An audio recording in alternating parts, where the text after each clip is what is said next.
What is up, design family, and welcome back to another episode of Fittdesign TV. As always, so glad to have you lovely folks back on the channel. So Instagram or TikTok, how do you approach each of these platforms as a fashion brand? And how do you create content that is specifically curated to take advantage of each of these platforms? What does the audience respond to better on a Instagram reel versus a TikTok video? Well, that's exactly what I plan on uncovering in this episode. So by the end of this episode, you'll walk away with some tips, some tricks, and some actionable steps on how to approach your content creation game in each of these categories as a fashion brand.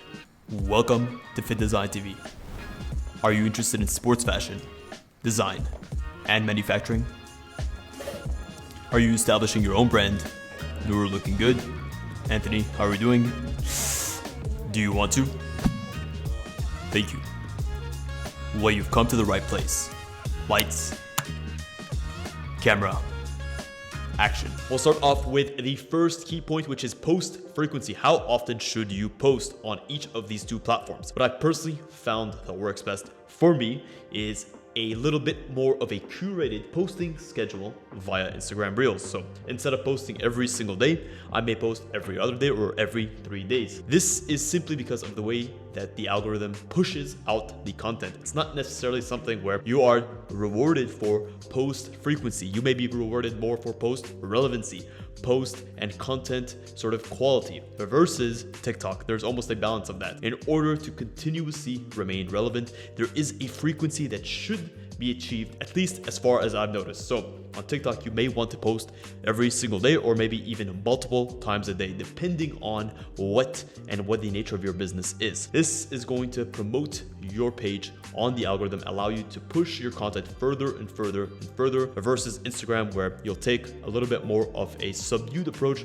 with how often you post. This leads me on to the second point, which is what is the nature of the content? How much liberty do you have with how you curate the content you post on Instagram versus what you post on TikTok? Because of the viral nature of TikTok and the fact that you're posting much more frequently, you have the opportunity to create content that's a little bit more relaxed in terms of the production quality, and this gives you the opportunity to experiment with content types, formats, structures, different types of projects that you may not feel are polished enough to post on Instagram. So TikTok is almost a testing ground, and this plays into how often you need to post, which allows you to test with a lot more speed but maybe less accuracy. So here you're focusing on creating a little bit more quantity versus the individual quality of the post.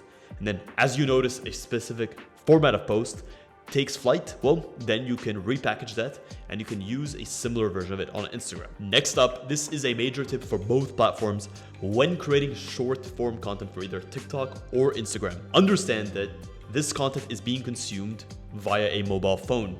Sometimes the scenarios in which people are watching and consuming their content, they may not have headphones in and they may also not have the speaker on. So they may be watching this muted. It's actually much more often than you expect. So what do you need to do? Well, you need to be able to deliver your message in also a visual way. In case people are not just listening, they're watching, you have the text of the key points being put out on screen. You guys have most likely seen this format all over the internet, and obviously there's a reason for that. As you're going through your feed, you need to be able to catch your customer's attention or your viewer's attention. What is this post about? Why should I dedicate the next 10, 12, 15 seconds of my life to watch this? So having captions that are visual and that are very visible, and also you're selecting the right types of captions, the right words to actually actively articulate what you're saying, goes a long way towards grabbing your customer's attention and then retaining that attention as you go along. So on the one side, if they're not listening, they can see the words, and also on the other side, as they're scrolling through, the words that come up on screen immediately give them an idea of what the post is about, and if it's something they want to sink in their next 10 to 15 seconds into. A great resource of auto captioning your videos in an interesting and in an engaging way is Veed.io, and that's what I personally use to do all of our shorts and our Instagram reels. You just plug in your video, it'll auto transcribe it, and then it'll auto generate the captions for you. Makes it a lot simpler than having to go manually through each section and subtitling yourself. Long gone are the days, and obviously this type of tech is getting better and better, and who knows what the future holds. When creating and curating content for any platform, specifically and especially TikTok and Instagram, you need to understand that there's 4 key categories of content you can create. Which category of content you select or you predominantly align yourself to is going to come down to your business, your target customer, the customer avatar that you put in your mind, and ultimately the direction that you wish to take as a content creator. These 4 categories, and listen closely, because any single type of content piece that you create from here on out will be one of these. How successful it is will be how well it delivers these archetypes. You have your educational content, your inspirational content, your emotional content, and your entertainment content. So your educational content is this. What I'm doing right now is I'm educating you. From my passionate soul, I'm giving you this information about how to start your own brand, how to approach your fashion brand marketing, how to select the right fabric. So I'm educating you and I'm providing value up front in the hopes that maybe you might subscribe and you might join the Fittdesign family. On the other side, you also have what is known as your inspirational content, right? These are the creators where they showcase a lifestyle, they showcase a version that you aspire to become. In that, this gives you the inspiration necessary to take the steps that you need in order to become that type of person. This could be your fitness influencer, this could be your business influencer, so on and so forth. You also have your entertainment content. In your entertainment content, here, this is comedy, this is drama, this is visual effects, this is just the beauty of what you're seeing, and it entertains you, it captivates you. And of course, even educational content, even inspirational content has an entertainment factor, but here we're purely talking about an entertainment factor where there's nothing else that is being used as the direct point of contact. The last one is going to be your emotional content. This is the type of content that moves your heartstrings. It gets you invested into what you're looking at. It may be the protagonist, it may be the character, it may be the music.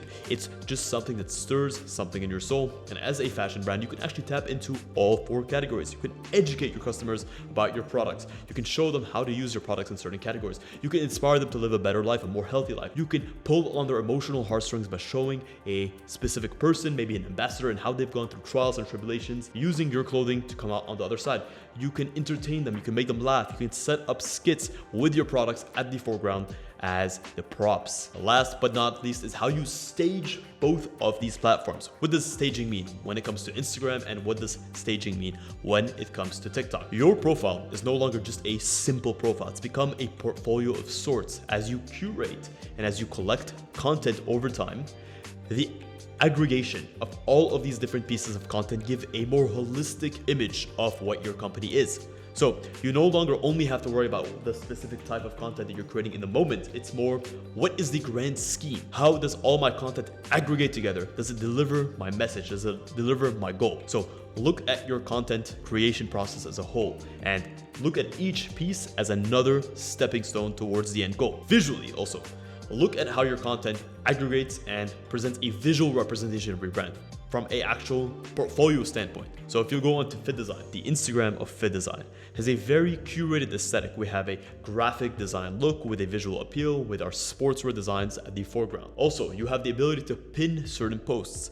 Be selective about which posts you pin, which posts are at the top of your feed. Most people think of pinning their most viral posts or pinning the posts that have achieved the most amount of likes or the most amount of engagements, but that may not necessarily be the best possible selection. You have to understand, your pinned post gives you a unique opportunity to put specific types of content at the foreground. So this content should give your customers a good understanding of what your brand is, what it does, what sets it apart, and what makes it unique. So select the right pieces to pin, and that way you're giving your best foot forward when a customer lands on your page for the first time. Guys, that is it. That is a wrap on this episode. That's been my key tips for Instagram and TikTok and how to think of both of these platforms in tandem, how to create and curate content for each of these platforms, and to have a unique strategy for both. That way you're being relevant on both of these platforms, and also you're not just copy pasting the same content.